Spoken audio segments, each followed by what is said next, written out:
And I'm gonna see.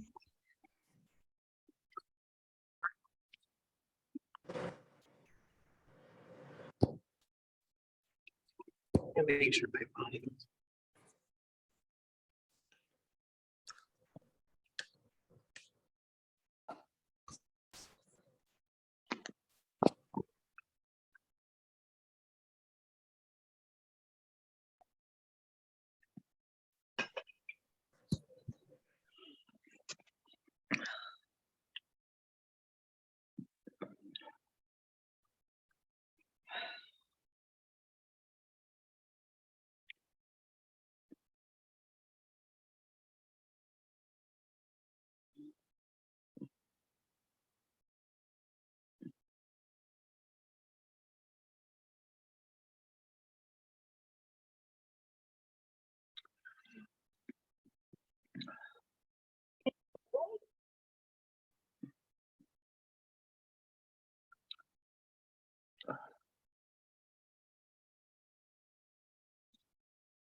Are you Mariah? I am. Nice to meet you. You also.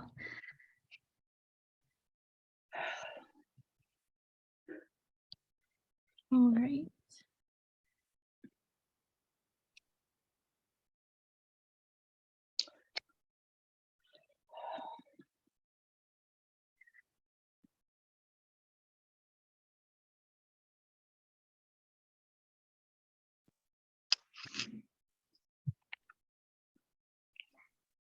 So Jack, you'll kind of have to keep track of people for me because I can't see when I have the screen up for sharing. I mean, for chat and so forth.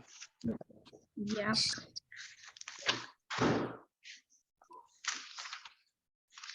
But I think we'll go ahead and get started. So my name is Mariah Wagner. I am Michigan Justice Advocacy's Executive Director. We have Jack Wagner, our board president on, and I'm sure some of our other board of director members will be popping in along the way as we go. So you'll be able to kind of get some feedback and information from them because they have a lot of great experience to share with us. I am going to pause for 1 second here because I hear lots of feedback. Yeah, and also Mariah, your audio is fading in and out a little bit. I don't know what headset or connection you're using. No, I'm not sure why that would be. I'm on a good solid connection here. Okay. Okay. Sometimes that happens though.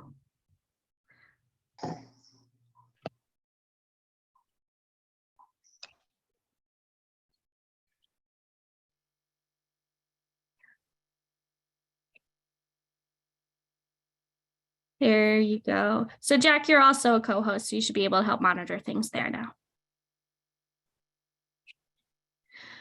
So today we're going to just go over a little bit of information, not a ton of details, but then we'll leave a lot of time for questions because I know lots of people have lots of questions and want kind of clarity on a lot of the things that are going on right now. So to give you a brief overview of what's happening currently in Michigan, in the work that exists, you've probably seen flyers and Facebook events and emails coming from Michigan Justice Advocacy, but also from other organizations, whether it's My Semi, Safe and Just, Citizens for Prison Reform. There's a lot happening right now in Michigan, which we're really excited about, but it's a little overwhelming. So this week, there are a bunch of things happening in Lansing that may have a direct effect on your loved one in some way, shape, or form. So the first big event that's happening is on Wednesday, the 19th. So on Wednesday morning at 8:30, there is a rally for the Second Look legislation. So Second Look legislation is a piece of policy that would allow individuals who are serving more than a 10-year sentence to apply after 10 years of incarceration to have their sentence reviewed, have a second look at it. So this is a really good policy for those who are serving really long or indeterminate sentences, whether it's a life or a life without parole sentence, they would be able to benefit from this piece of legislation being introduced. So they are doing a rally. They have lots of things going on throughout the day when the bill is introduced. So that's happening on Wednesday. I know not everybody is able to come to Lansing and participate, but we wanted to make sure you guys were aware of that. On Thursday, the 20th, there's also a lot of things happening in Lansing that we are directly involved with. So we are doing our next legislative visits. We have visits from 8:30 till noon on Thursday in Lansing. They're in the morning because that's when the lawmakers are available. And so that's when we're going to meet with them. We don't unfortunately get to dictate their schedules. And part of that is because starting at 12 o'clock, there's a few other really important things that are happening in Lansing. So on Thursday in the morning, Representative Amos O'Neill, who is our lead sponsor for the Good Time Credit bills, is going to be introducing the bill to the House and getting it recorded. So at 12 o'clock that day is when the House of Representatives have their session. That means all of the House of Representative members, all our state representatives go in and are in the Capitol building together. Our bill will be read out that day is our understanding. And so people, if you wanted to be in the gallery and see that happening, you could. But also at 12 p.m. on Thursday, there is a hearing in the Senate Judiciary Committee. It is happening at noon, like I said, and that is a hearing on the bills to end juvenile life without parole. So Senator Stephanie Chang is the chair of that committee. She's also the one introducing this piece of legislation with Senator Jeff Irwin. And so if you'd like to sit in on a hearing about a really important piece of legislation regarding juvenile lifers, this piece of policy is having its hearing, which is a great big step for them.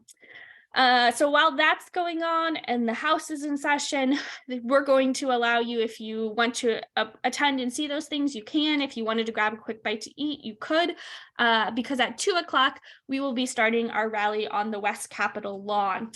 At this point in time, our plan is to start about 2 o'clock, gathering on the lawn, having some conversations, starting things up. And we don't know exactly to the minute when we will start on the West Capitol lawn with speeches. Part of that is because, again, the House of Representatives starts their session at noon, and they could be done by 1. They may not be done until about 2:30. So we're kind of crossing our fingers and hoping our sponsors who are sponsoring the Good Time Credit Bill will be able to start joining us about 2:15 so that they would be able to speak at this rally. We have invited a lot of media to this event, so we're hoping to have a really good response media-wise, and we want people on the lawn so that as those House of Representatives leave the Capitol building and walk past us, they will see tons of people on the lawn who are in support. So we do encourage people to make signs that they'd like to. If you'd like to have t-shirts, you want to have information about your loved one, all of those type of things. We really want to encourage you to come and show up and let your lawmakers know that you support this piece of policy. And then the other event that's happening in the next week will be on the 24th. This is happening up in Saginaw. The lead sponsor, Amos O'Neill, is doing a town hall in Saginaw at the UAW hall at 3 o'clock. Representative Rachel Hood, who's one of the co-sponsors, will be joining him. We will be sitting on that panel to answer some questions people have, along with Mani Sawari from Get Out the Vote, and possibly a couple other speakers will be on that panel with us to really answer questions. So I'm going to pause there. There's a lot of information I just shared about what's happening in the next week. I think I saw some hands popping up.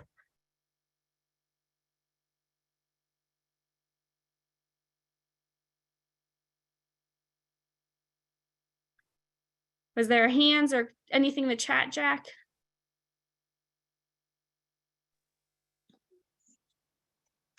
I just got a thing to unmute, so maybe he was sending it to me. This is Bonnie.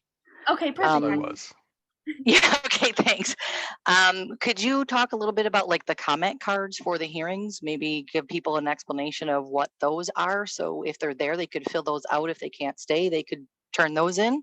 Yeah, if you want to share, because you're quite familiar with that, go ahead. Oh, okay.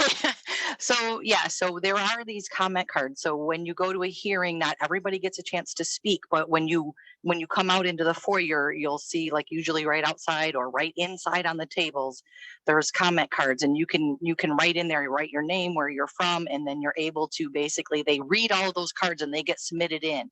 And you can say, I support this, but I don't want to speak, or you can ask to speak if you want to speak, and they'll get to as many speakers as they can. So if you're there, you can pick those up early. You can get them filled out. I suggest taking some extras so you have them the next time you want to go to a hearing. You're allowed to do that. But it is very helpful. That's another way to show support as you're in there, as well as get it on record that you show support. Perfect, Indeed. Bonnie. Thanks. I'll add to that. If you do want to speak, they do limit you. They time limit you to, I think, 3 minutes for the general public. So your comments have to be concise. But if you're well prepared, several hundred words, 120 words a minute is typical. So if you could keep your comments down to 300-400 words, you'll probably be able to make it in the 3-minute time frame. And I will say, in having conversations with a number of the organizations that are help pushing forward this hearing and putting the schedule, there are some really powerful speakers that they do have scheduled to speak and give comments. So again, if you fill out a card, there's no guarantee that you're going to be able to speak, but at least your card, those words written on the cards, they do read, that is recorded, and it will go forward as support for that bill. For those who are maybe a little uncomfortable, this is your first time coming, that's fine. You can just sit in there and watch what's going on. It may be a packed room given the amount of support and the people who feel for this piece of legislation. So you may only be able to see it via the live stream outside, depending on how busy it is that day. Just to be clear, we're talking about the hearing on ending juvenile life without parole. That's the hearing we're talking about. Correct. Yeah. I have heard, and I haven't done this before, that for those who wish to sit in the gallery as our bill is being read, the good time bill is being read out, I have had staffers ask us to come inside the gallery sometimes and offer a show of support, either through clapping or cheering or what have you, in a way to show support but not be disruptive. I don't recommend going in there toting guns and surrounding the gallery. What I would like, though, is if people are interested in hearing the bill get read out, I have never participated, and I'm actually tempted to go in and show my support when the good time bill gets read out on the floor. Yes, great point there, Jack. And that possibility is there. Unfortunately, again, we don't know what time exactly that would happen. It's usually towards the beginning of the noon hour, but there are some things outside of our control. And so we're giving you all the information so you can make choices when you are there on Thursday. Yep. Now we have another question from Karen. Okay. Hi, can you hear me? Yes. Okay. I actually have several questions, so if I get too long, cut me off. So for the legislature visits on Thursday, are you looking for volunteers? Yes, if you would like to come, we're going to take names and we'll fill out the schedule based on the meetings. Those are still in flux. Jessica's still talking and figuring out what's available. So we will give everybody by probably end of day Tuesday. We're going to say this is the schedule set in stone and just email you out to let you know. Okay, do you want us to email you, or do you want me to just say, hey, count me in? Yep, count you in is good enough for me. Okay, sounds good. Okay, second question, and it's about the visits. This is more personal. It's about my representative. Mike Harris. We were Yes. trying to meet. Were we ever able to schedule anything with him? I'm going to have to pull that up and check. I'll let you know. Okay. And then the other thing, where do we stand with support for the bill? That's a good question. And unfortunately, we don't necessarily know 100%. We've had a lot of good conversations. We've had a lot of conversations that are on the fence. And then we've also learned of a number of backdoor conversations where this is being discussed by party leaders. So we don't have a clear picture of who will be co-sponsors. Rep. O'Neill has put out the memo and asked for those people to sign up. So we'll have a better idea once he submits that bill this week, what names are actually on there. But in regards to people at this time, we have not heard that there is a Republican who has signed up yet. And that was as of yesterday morning. We didn't have a Republican name on it. How many votes does this need to pass? So that is a question for the future, and we'll talk about that a little bit later in this presentation. We're going to talk about a few pieces Okay, there. got it. And then one last thing. I am also interested in going to the reading of the bill. So Jack, I'll hang out with you for that. So, That sounds great. anyway, that's it. Thank you. Anything else, Jack, in the chat or other hands? I think Bonnie is asking a question. Do we know if you can fill out comment cards for the reading, or is that just when Bill is getting a hearing? Are you asking the question, Bonnie, as to when to fill out comment cards? Yeah, like how they, read them at a hearing. Do they do that same thing, Um, at a reading? No, show so the support? reading is just a formality. They're just reading the Okay. bill language and then it gets submitted to, it's referred to whichever committee. So it's much more procedural. There's no like discussions happening when this first hearing occurs. So people that want to do like a comment card for the juvenile bill, they could go get that, submit it, and then go listen to the reading. They could do Correct. that, right? Okay. Yes. Okay. And you can grab those comment cards. My understanding is you can grab them ahead of time before the noon hour and fill it out, and you could hand it in as the committee starts. Yeah, Yes, for the JL, that is for true. the JL WAP. Correct. Yeah. Of Yeah, course, yeah. if you're And I would urge asking everyone to, to do that. Yeah. if you're asking to speak, then you probably better stick around to speak at the JL WAP hearing. That part true, yes, but you can hook that you don't need to speak, you just want it read that you support. And that is important to get those read on the record. Correct. I see some chat things, but I can't read them. Anything? Someone wants to know if we've started a petition on change.org to get more followers and support. Mariah, you can probably answer that.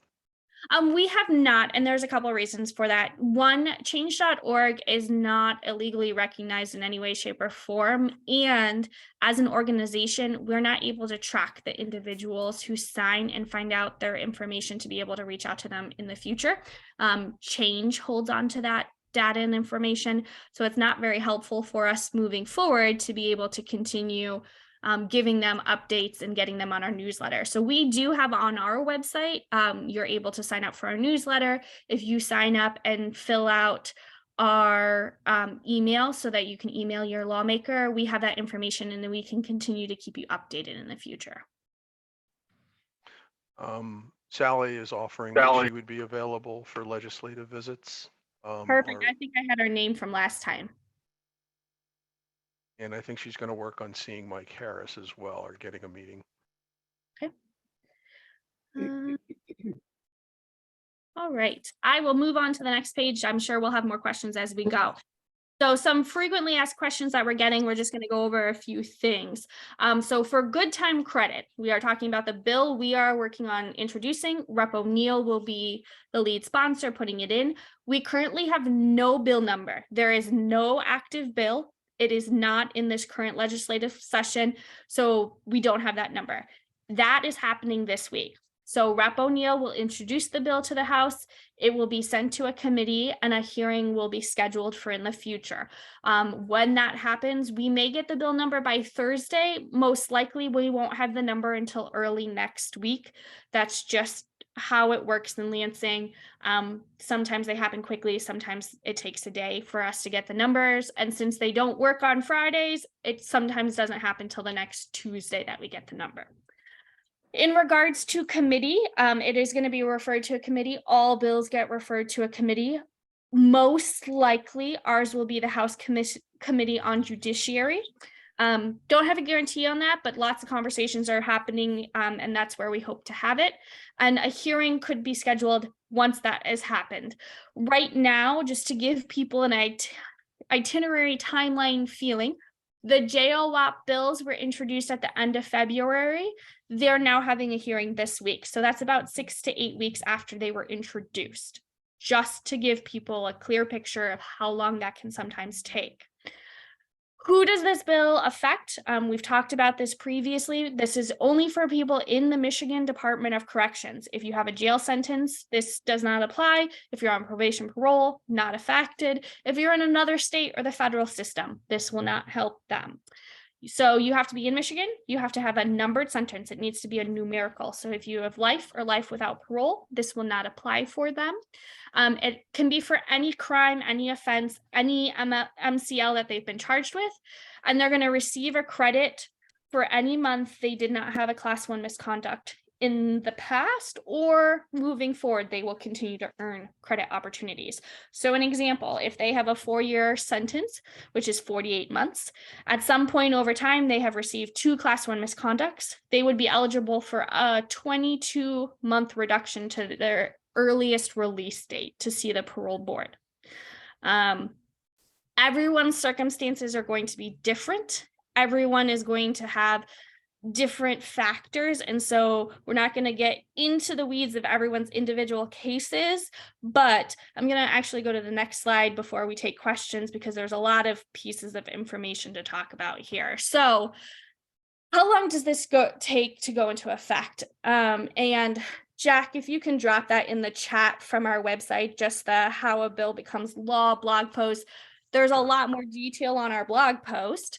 But first, the bill is introduced. That's happening Thursday. The bill is referred to a committee and scheduled a hearing. So like I said before, it can be a 1 to 4 month period of time before a hearing is scheduled and happens. When a hearing is held, there are always possibilities that there will be multiple days of testimony or hearing on a bill. Definitely a possibility that we could have more than 1 day for a hearing on this bill, because it is going to be a widely talked about topic and people are going to have lots of opinions on it. The hearings are held, and once a hearing happens, the committee can choose to take a variety of actions. The most beneficial to us would be a report from the committee favorably with or without an amendment, which means the committee thinks this should move forward and go to the full chamber to have a vote and have move forward. This can happen right after a hearing. It could be the next day or the next week. Usually it takes a little bit longer than that, but the vote would happen in that chamber. In our case, it's going to all start in the House side, because that's where the bill is being introduced first. We're not introducing in both chambers right now. We're starting with the House. We will move through this process in the House. And then once we finish in the House and finish the process, we will move over to the Senate. In regards to votes, there are some legal challenges people are discussing. If we want to be 100% safe, we will say it is a 3/4 majority vote, which on the Senate side, on the House side, there are 110 representatives. So that would require us to have, I believe it's 83. It would require 83 votes in the affirmative to pass. So that is a very large threshold. Currently, there are 57 Democrats. There is a slim majority. And so if we were just saying all the Democrats support, which we don't always know is necessarily true, we would still need a number of Republicans to join in with those Democrats. So that is why it is important across the state for people to let their lawmakers know that they support this policy. If the bill is passed in the one chamber, it then gets moved to the other one. So it would go from the House, and then it would move into the Senate, where it would follow the same process. It would go to a committee, it would have a hearing, it would go to the floor, have a vote, and then be able to move forward. Once it's passed in both houses in identical forms, it goes to the governor, and then the governor has the ability to do a few things. She could sign, she could veto, she could do all sorts of things. If we have gotten to the governor's desk, this policy will pass. That is a lot of support here in Michigan to be able to get it to the governor's desk with that 3/4 majority. So it would be a very clear concise position that shows that the majority of Michigan is in support of this bill, and that would make it very easy for her to sign without having to worry about the politics. As you can see, this process can take months. On top of that, even once it's passed, it will take time to implement the bill and process everyone's new earliest release date. And once that happens, the parole hearings will still need to be conducted for every single individual. So if your loved one is getting out in 2 months, this policy will probably not benefit them. However, for the 30,000 plus individuals who are not getting out in the next 12 months, this will have a huge benefit for them. So that's why we are working on this policy and have been for the last 3 years. I'm going to pause there because I'm sure there's questions and people need information. So Jack, can you help guide the conversation? Well, I do have a number of names and I'm recording the chat, so we'll put those names in your list for legislative visits. Okay. But Sally wanted to know how we rate with comparison to the rest of the country for the good time bills. Remember, we used to start out a couple of years ago and it looked like we were one of 6 states. Is that still the case? Without good time. Yeah, we are one of only 6 states that have no credit opportunity, where no other state has added any credit opportunities. However, states that have credits have expanded some of their credit opportunities or credit amounts in the last few years. New Jersey is an example of that. I know California has done some work, and I believe maybe it's New Mexico. I don't want to say for sure, but there are some states that have expanded and increased their credit opportunities. There are also a number of states who during COVID, so in 2020 and 21, used the power that existed because their states did not require 100% truth in sentencing to move forward with releasing individuals who were high-risk individuals in terms of health concerns and being able to move them out into the communities and community placements to decrease the health concerns. So there are a lot of states who have been moving people out of the prisons at a much higher rate than Michigan. We have done a couple things the past year, well, 2 or 3 years. We have been sending significantly less people to prison in Michigan the last 3 years. If you look at the intakes at the Department of Correction from their annual report, from 19 to 2020, obviously COVID was happening and it was a big thing, but there was a 45% decrease in intakes to the prison. So at this point, we are consistently sending less people to prison. We also, though, are not putting more people on parole. So there was lots of discussion and talks about, oh, we paroled everyone who possibly could. We got more people out of prison during COVID. We did not. Our parole rates and the number of people who were released on parole actually decreased over the past 3 years. So we really are not sending more people out of prison than we have in the past. And so the issue is because of this truth in sentencing and the fact that we have no credit opportunities. The people who are currently in prison have been sentenced to really long sentences on average compared to the rest of the country. So is it also true that Michigan is the only state in the country which requires that someone serves 100% of their minimum sentence? Really close, but not 100%, only because Wisconsin also requires that. However, Wisconsin has a determinate sentencing structure. So you get 5 years and there's no change. You serve 5 years, you know when you're sentenced, you are serving 5 years. Because Michigan is an indeterminate state, it's much more complicated. We really don't know when someone will be released. Okay.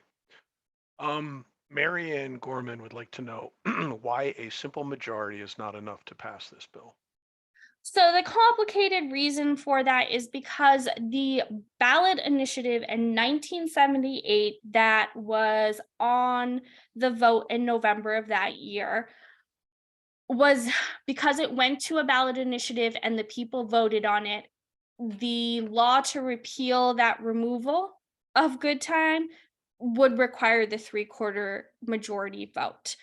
When the people vote on something, it's considered a very high threshold and high bar. And so because that happened back in 78, those people who chose to remove good time at that point probably couldn't even fathom what it looked like 50 years later.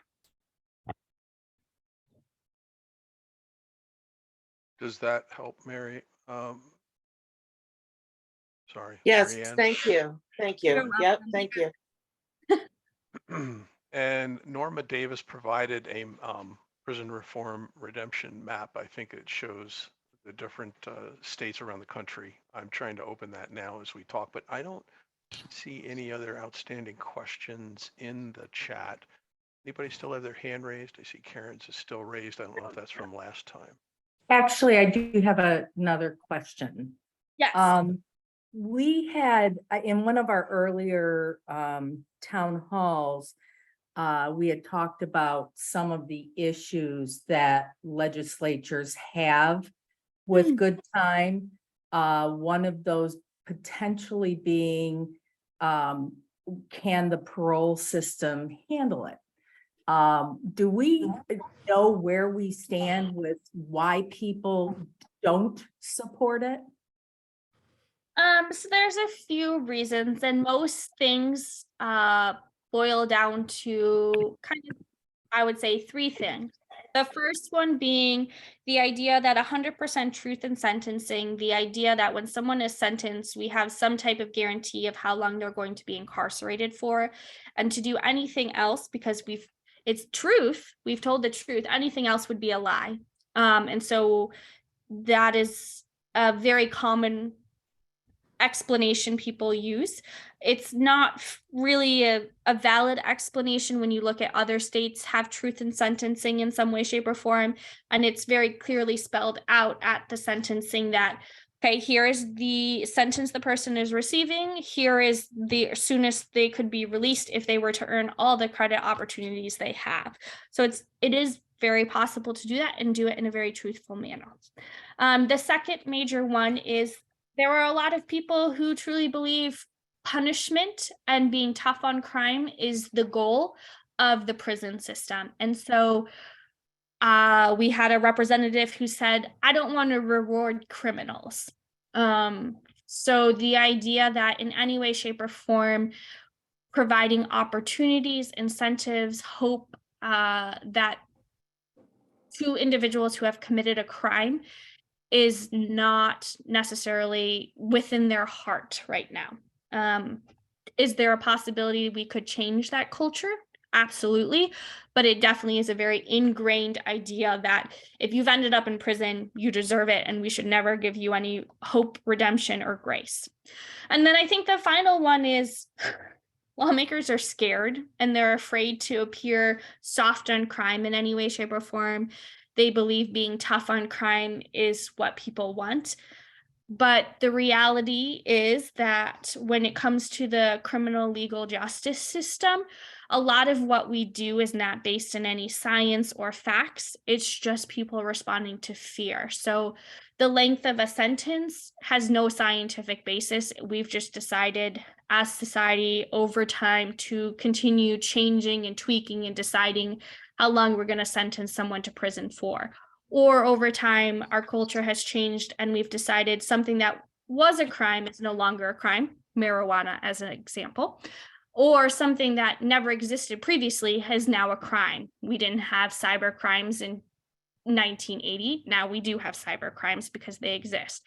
So there's a lot of non-fact and science and how we sentence, and so people very much use emotion and fear to determine how we're going to punish individuals for committing a crime. Thank you. You're welcome. Yeah. Yeah. Wow. Yeah.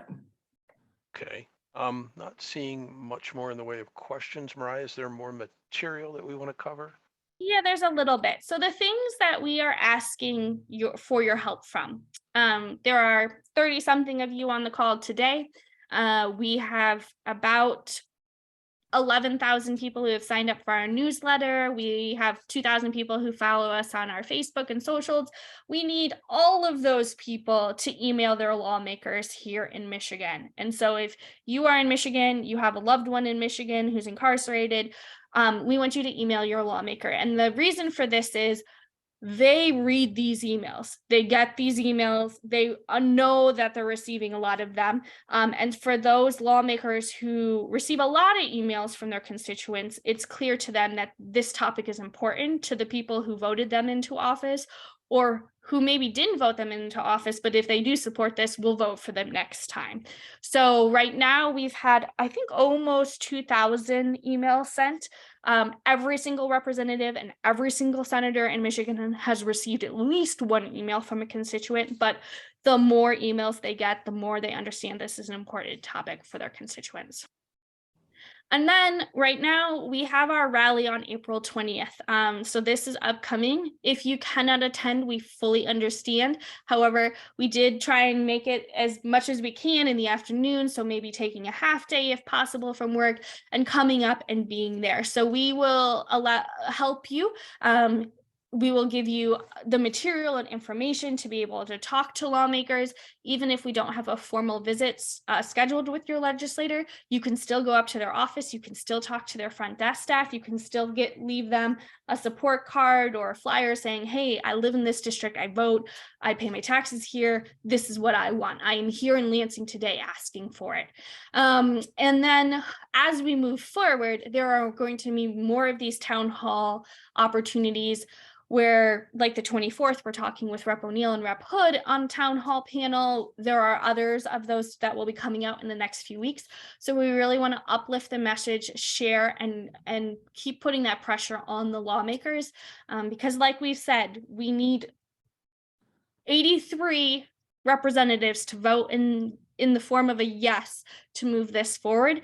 And so that's going to take a lot of people to put that pressure on them and encourage them to move forward. And just your physical presence in numbers, lawmakers and politicians count numbers. So just seeing a number of people on the lawn on Thursday next week will be a significant point, because the lawmakers will take note of that. The press will help take note of that. The governor will see that. She also has an office in the Capitol building. Likewise, if this bill comes up for a discussion or hearing in the House committee, whichever committee it goes into, showing up at that committee hearing, again, is a way of showing your lawmakers by numbers that this is an important topic. I would love to see the room filled on a hearing day like that. I'd love to see the lawn filled with people expressing their support.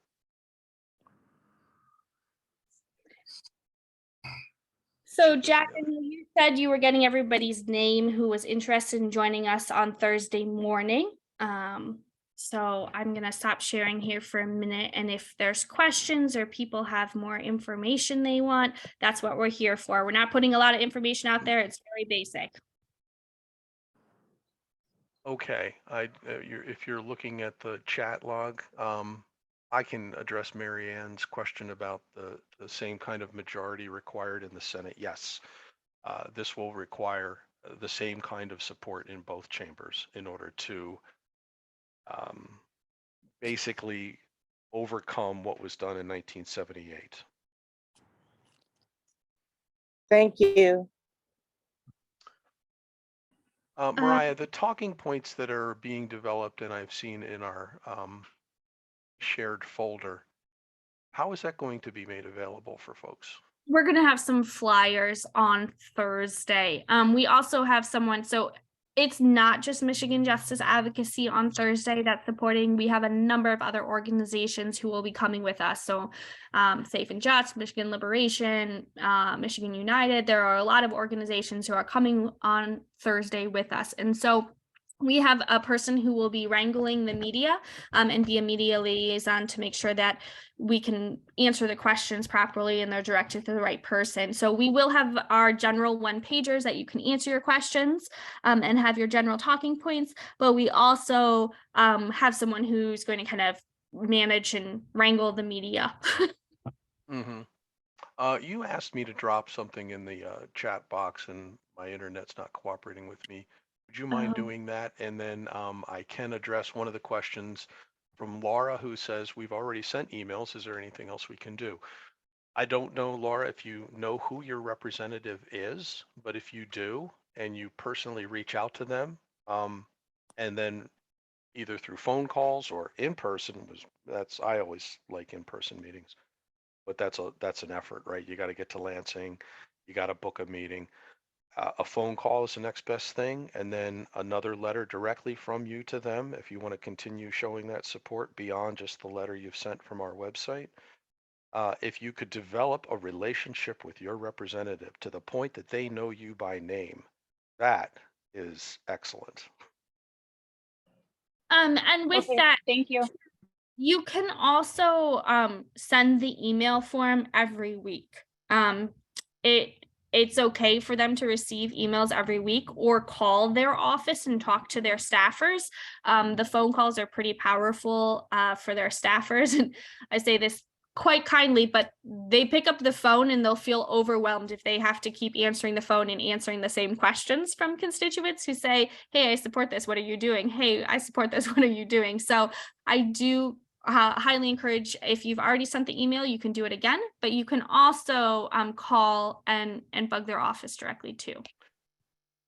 Yeah, so just doing some math on representatives, if there's 110, I have heard that if a representative gets a phone call about a topic or a couple of phone calls about a topic, it might register on their radar. If they get 10 or 15 calls on a topic, that starts to register more so because again, these are politicians who count votes and figure out what is and take the temperature of the people. What is important? Well, if they get 10 or 20 phone calls times 110 representatives, that means, a couple thousand phone calls at least have to go in there to register, and they'll start to take note of that.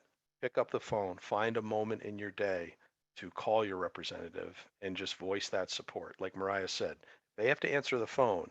And every time they do, it's on this topic. That's going to make a difference.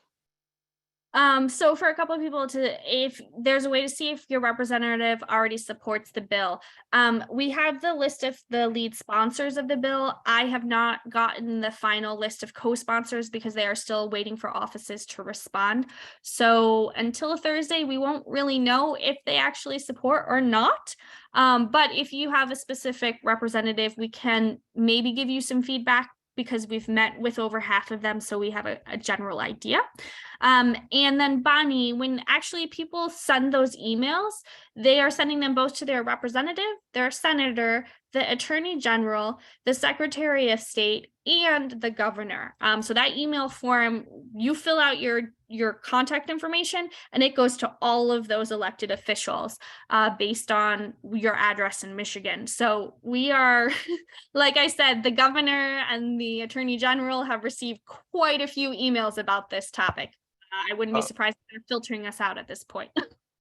Mariah, would you mind dropping again, as easy as it is, not how a bill becomes a law, but the web address for sending that letter? Yeah, perfect. We do know through backdoor conversations that this policy is getting discussed more so among the lawmakers. So your voices are being heard, and there is power in numbers, and we are the people that put these people in office. So in a sense, they work for us. Let's let them know that. Let's tell them what we want. And if we can see you on Thursday, love to meet you in person. I'd be happy to go with you on meetings to legislators if you're nervous about that. Or if you find your voice and you want to just go meet your lawmaker, go do it.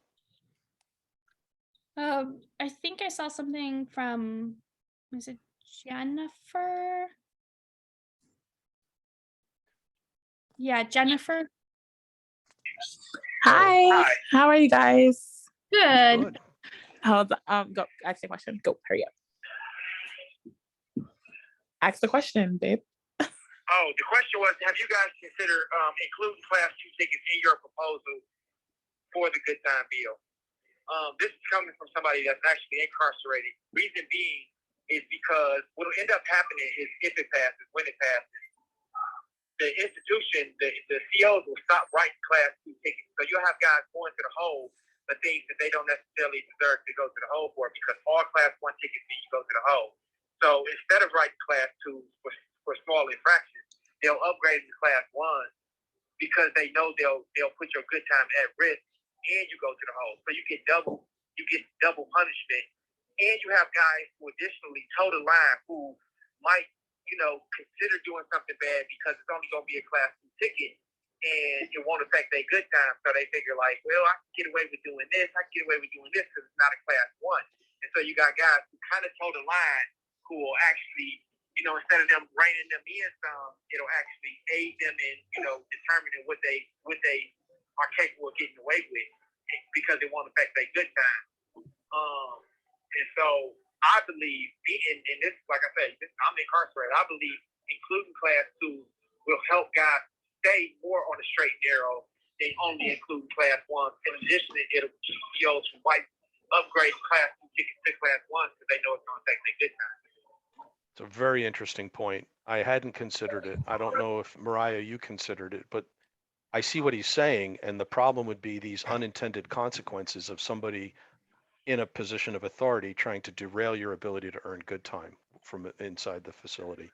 That would be awful.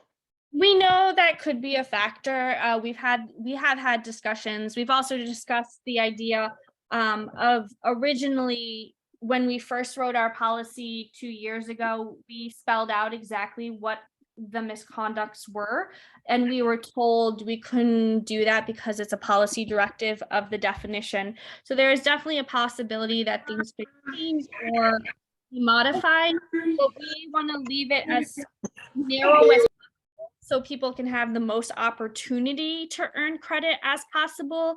But we understand that when it comes to hearings, and where we may end up having to compromise with opponents, that may be an area where that conversation comes up. But Yeah. we wanted to leave it as generous an opportunity for individuals to earn credit as possible. Right. Okay. So a follow-up to that is, so I'm one of the people who I try to keep as many guys informed in here as possible. And so that's one of the things that I point out to them that could ultimately be part of the negotiating factor in terms of what all gets included and how many days credit ultimately it is. Because I understand right now that it's safe today, but that's one of the things that, I talk to them about. So every institution is obviously different in terms of the type of COs we deal with. Yep. Where now, in order to do any of the activities, you have to be 6 months ticket free. So what they do is guys who earn, that legitimately earn class 3 tickets, which are basically small infractions, not having your bed made. What they'll do is they upgrade those tickets to class 2, so that way they can't participate in going to the yard, using the microwave. You have to ask permission to get water, to use the bathroom. And the way they do that is, okay, so your bed's not made at the time it's supposed to be made. So what they'll do is say, you disobeying a direct order. So now you have a class 2 as opposed to a class 3. That's why I was bringing up the part about, there's policy in place that says that this is supposed to happen, but that's not always what ends up happening in the end. What so facility? You guys said. What facility? Yeah, what facility is that? Muskegon. Muskegon. Okay. So we know from the data, the statistical reports, which is what they publicly release, our facilities that have a much bigger issue with exactly what he is talking about. And again, we try to write our policy as generous as possible, knowing that it is going to be applied slightly differently in every facility, which in many ways is beyond our control. But when we wrote it to be as generous as possible. So I'm not sure there's a way to write the policy to be able to correct all of the opportunities that it could be abused by the institution. It could be an offering that we consider if we ever get to the chance to negotiate. I mean, this kind of, like Mariah said, falls out of our control because we have heard potentially there's other unintended consequences where judges, let's say good time becomes law, we're afraid that judges might punish even more harshly to try and compensate for it. And how do you control an individual judge? Good luck. It's unfortunate, but we need to keep these people accountable. And the people on this phone call, I see a number of people in this phone call, dozens. You are the advocates as well. You are the ones that are going to hold your lawmakers, your elected representatives, and even the facilities that your loved ones are in, hold them accountable. I don't hesitate to call the facilities and call them on the carpet. You always run the risk that it's going to backfire and your loved one might end up having some form of retaliation. I think everybody knows that if they have a loved one in the facility. It's not a fair system, but we're trying to do everything we can to shine a light on it and try and make it a little more fair. Appreciate everyone on this call. Mariah, is there more material? No, we are all set. So I know I saw a few names. I saw Karen, Sally, Diane, Lynette, Helen. Was there anyone else who wanted to come early Thursday morning for legislative visits? Hey, Mariah, I'm Yes. gonna check with Stephanie. She and I were planning to drive up together for the rally in the afternoon. So I'm not sure if she was planning on the whole day or not. So I'll tell her to get in touch with you. Okay, thank you.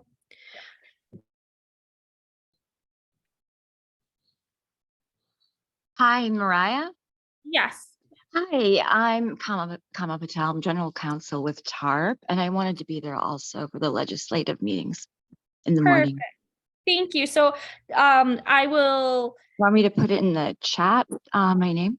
No, I got your name here, and I know most of the names above. I assume you're signed up for our newsletter so I can find you in our system for email. I really hope so, and if not, I'll sign up now. Okay, perfect. Because I'll send an email with the schedule, like I said, by end of day Tuesday. But right now, the time frame we have visits from 8:30 to noon. Okay, great, awesome. So I'll be there. Thanks. Thank you so much. If they would, I think it's Shanklin family. If they email us contact@mijustice.org and send their names and let us know, we will. As long as it's before Tuesday, we can get them the information for coming to those legislative visits. And I saw someone there, just a comment about judges. Yeah, is that Shireen? Can we have that? Right now. Yeah, can you Can open you up hear your me? microphone? Yeah, I hear you. Go ahead. Oh, is my mic open? Yes, it's working. Okay. You hit on something that's been on my heart for quite a while because we do need to control judges. I've seen corruption on when it favors the defendant and when it goes against the defendant in my own experiences. And that is something that I really would like to address because it is definitely needed. When our society set laws, they gave judges unchecked power. And that has led to corruption that has gone on. I've seen it and watched it for years. But there are laws that can be enacted that could put some control on the judges. They didn't consider human nature. Judges are human beings, and they are therefore subject to human nature. And I've seen, like I said, I've seen human nature on the part of judges when it goes in favor of the defendant and when it goes against the defendant. And this is something that I really would like to work on with somebody to speak with the legislators about. I believe Rep. O'Neill is working on something with judiciary oversight, but I'm not sure. So I don't want to quote, but if I find that information, I will make sure we get it sent to you. And my name is not Shireen Ellis. For some reason, my granddaughter uses my computer. Yeah. And her name is Shireen Ellis. My name is Carlene Ingram, Carlene last name Ingram, INGRAM. And I have received text messages from Mr. Wagner. I mean, emails, I'm sorry, from Mr. Wagner before. So, Okay. so I guess, you know how to get in touch with me. I But can that's find that. something we really need to get into. So Charlene, we are learning as we go. I don't know if you realize MJA was formed. We're just ordinary citizens of the state of Michigan, right? We're not professionals. We don't have law degrees. But as we go and as we learn, I'm finding out, like you, about some of the other areas that need to be addressed. And thanks for highlighting this one. I'm aware of it, but you're also calling it out as a real problem, which it is. It is. It's Carlene, not Charlene, no H. Okay. Yes, I was Carlene. related to some judges. They're now, the judges I was related to are now deceased, but I've seen it go both ways. Sally, I'll put that information in the email just based on where people are for what meetings. Okay, you were saying that to me? No, Sally put something in the chat, and I think Oh, okay. Hi. Oh, hi, how are you? Yeah, what Ms. Ingram said as well, I agree. I'm an attorney, and this has to be really looked at. I would love to work on it with you, Ms. Ingrams. Oh, well, good. Just, do you need any information how to get in touch with me? It's Ingrams is the last name, INGRAMS. And my first name is Carlene, CARLENE. Would you like my email address? Please, yes. Okay, it's Goodies, and it's a different spelling. Let me spell it for you. And anybody else who wants my email address, please write it do you down. want to put it in the chat so we make sure we get Good it correct? idea. Oh, just put it in the message here? Yep, type it Yeah, in the down there where it says chat. Yeah, okay, if you type it in there and hit return, everybody should be able to see it. Okay, I'm putting it in right now. For everyone else, while she's doing that, are there any other questions or information that we need to answer for you before this week? And if you think of something tomorrow in 10 minutes when you leave on Wednesday, shoot us an email, the contact@mijustice.org. We have a few people who monitor and watch that email address, so we'll be able to get back to you fairly quickly. Got it.